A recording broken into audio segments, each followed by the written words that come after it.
Today we will discuss how to improve efficiency of Rankine cycle. Rankine cycle. Let's understand some point. Then we will come to the point where how to improve efficiency of Rankine cycle. Carnot cycle. Carnot cycle.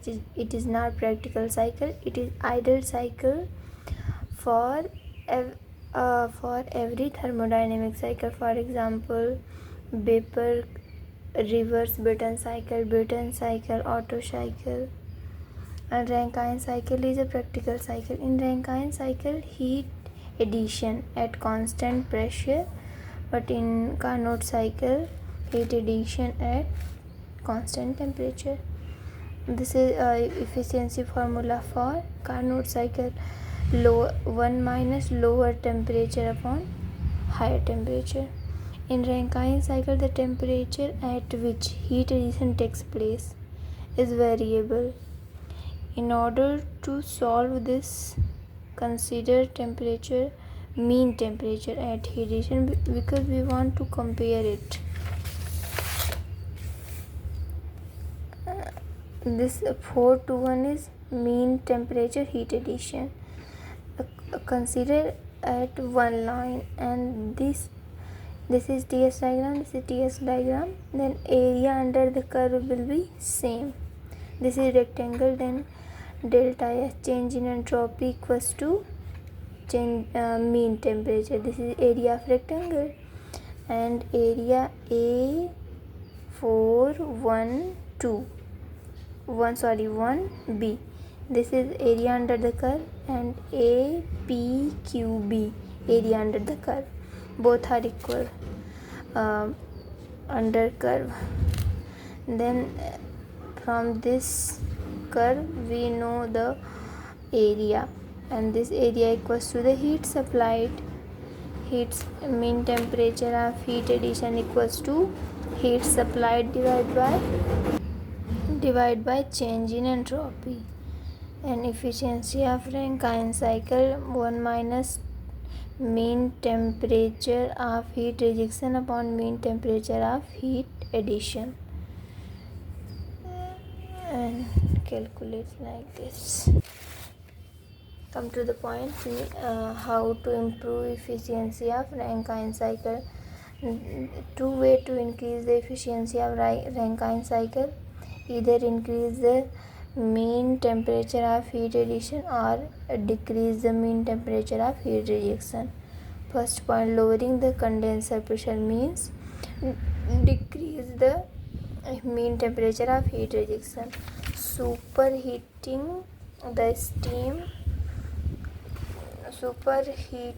steam to high pressure means heat addition, mean temperature of heat addition increase, and increase the boiler pressure means increase mean temperature of heat addition.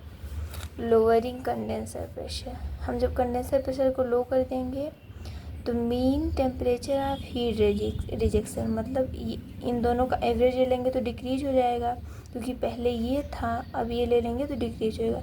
और उसके साथ साथ ये देखेंगे कि mean temperature of heat addition भी decrease हो रहा है, क्योंकि पहले 4 और 1 था, लेकिन अब 4-1 है. पर जैसा हम देख रहे हैं कि mean temperature of heat rejection ज़्यादा प्रीडोमिनेंट हो रहा है, तो हम इसे समझेंगे कि mean temperature of heat rejection decrease हो रहा है. तो अगर ये डिक्रीज हो रहा है तो ये क्वांटिटी रिड्यूस हो रही है, जिससे हमारी इफ़िशियंसी बढ़ जाएगी. और पैरामीटर को हम जान लेते हैं कि इनमें क्या होगा. जैसे कि हीट सप्लाइड है वो इंक्रीज हो जाएगी, यहाँ पे हीट सप्लाई इंक्रीज हो जाएगी, टरबाइन वर्क इंक्रीज हो जाएगा. हीट रिजेक्शन तो देखो सेम, कुछ कह नहीं सकते. और पंप वर्क भी हमारा स्लाइटली इंक्रीज हो जाएगा. और टरबाइन में ये कुछ can't say anything heat rejection. अब इसके डिसएडवांटेज भी जान लेते हैं, क्योंकि एडवांटेज था कि हमारी इफ़िशियंसी इंक्रीज हो जाएगी, डिसएडवांटेज है कि मॉइस्चर कंटेंट बढ़ जाएगा, जिससे हमारा ड्राइनेस फ्रैक्शन कम हो जाएगा. और जब हमारा ड्राइनेस फ्रैक्शन कम हो जाएगा तो हमारी टरबाइन की ब्लेड इरोड हो जाएंगी। तो कॉन्सिक्वेंस का क्या निकला कि condenser pressure will be minimum, condenser pressure minimum होना चाहिए। Condenser pressure but there is some limitation, मतलब ऐसा नहीं है कि आप एकदम से कम करके बहुत ज़्यादा ही कम कर दो। इसके लिए हम एक एग्ज़ाम्पल लेके समझते हैं कि हमें कम से कम कितना तक तो होना ही चाहिए। हाँ, कूलिंग हम ये हमारा हो गया कंडेंसर। ऐसे हमारी स्टीम इंटर करती है और यहाँ से आउट हो जाती है। तो अगर हम एक कूलिंग वाटर ले लेते हैं और इसमें सर्कुलेट कराते हैं तो इसका टेम्परेचर अलग रहेगा, इसका टेम्परेचर अलग रहता है, तभी तो वो हीट ट्रांसफ़र टेक्स प्लेस। अगर हीट ट्रांसफ़र होता है तो हमें पता चलेगा कि कितना टेम्परेचर, कम से कम कितना टेम्परेचर होना चाहिए। उसी के अकॉर्डिंग हम स्टीम टेबल से प्रेशर फाइंड आउट कर लेंगे। इन कंडेंसर टेम्परेचर अगर 25 डिग्री सेल्सियस हुआ तो उस पे हम प्रेशर देख लेंगे और फिर उतना ही प्रेशर हमें लेना है, इससे कम आप प्रेशर नहीं ले सकते। अगर हम पर इसका एक ड्रॉबैक है कि हम अगर कंडेंसर प्रेशर को कम करेंगे तो एयर लीकेज भी बढ़ जाएगी, एयर लीकेज टेंडेंसी, और एक एयर लीकेज टेंडेंसी बढ़ने से हमारी इफ़िशियंसी, एयर लीकेज बढ़ जाएगा तो ये कंडेंसर प्रेशर कम हो जाएगा पर हमारी इफ़िशियंसी इम्प्रूव हो जाएगी, इफ़िशियंसी हमारी इम्प्रूव होती रहेगी। अब चलिए दूसरे पे आते हैं। ये हमारा दूसरा कंडीशन था super heat steam at high temperature. हमारी ओरिजिनल साइकिल कौन सी है? 1 2 3 4, पर हम अब सुपर हीट कर दिए तो हमारी साइकिल हो जाएगी 1 2 3 4। यहाँ जो हीट रिजेक्शन है ये कांस्टेंट रह रहा है पर हमारा हीट एडिशन बढ़ रहा है, तो mean temperature of heat addition भी बढ़ रहा है। अगर ये बढ़ रहा है तो हमारी इफ़िशियंसी बढ़ जाएगी। और दूसरे भी पैरामीटर हम देख लेते हैं। हीट सप्लाइड भी बढ़ जाएगी, हीट रिजेक्शन भी हमारा बढ़ गया यहाँ से यहाँ तक, और पंप वर्क कांस्टेंट था, टरबाइन वर्क भी बढ़ गया।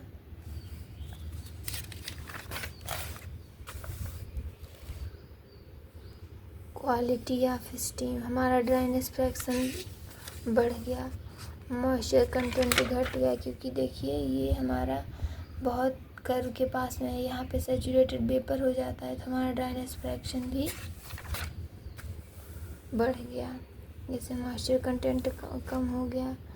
There is limit to increase superheat temperature, पर हम बहुत ज़्यादा सुपर हीट नहीं कर सकते क्योंकि हमारी एक कंडीशन है, the temperature to which steam can be superheated is limited higher by metallurgical consideration है। प्रेजेंटली हमें कितना अलाउ है? 620 डिग्री सेल्सियस, इससे ज़्यादा नहीं कर सकते। और फिर इंक्रीजिंग बॉयलर प्रेशर, हम बॉयलर प्रेशर इंक्रीज करेंगे, ये है हमारी साइकिल कर जाएगी 1 2 3 4, पर अगर हम बॉयलर प्रेशर इंक्रीज करेंगे, ऐसे बढ़ा दिए बॉयलर प्रेशर तो हमारा ये देखिए ड्राइनेस फ्रैक्शन बढ़ जाएगा, ड्राइनेस फ्रैक्शन घट जाएगा तो हमारी मॉइस्चर कंटेंट बढ़ जाएगी, इससे हमारे ब्लेड में इरोजन होगा पर हमारी इफ़िशियंसी इम्प्रूव हो जाएगी क्योंकि हीट रिजेक्शन तो सेम है, हीट एडिशन बढ़ जाएगा हमारा। यहाँ से देखिए ये इंक्रीज हो गया और ये 1 डैश कांस्टेंट ही है, तो यहाँ पे इसके इंक्रीज होने से हमारा हीट एडिशन बढ़ गया तो हमारी इफ़िशियंसी तो इम्प्रूव हो जाएगी पर ड्राइनेस फ्रैक्शन घट जाएगा, इससे मॉइस्चर कंटेंट बढ़ जाएगा तो हमारी ब्लेड इरोड हो जाएगी। Thank you.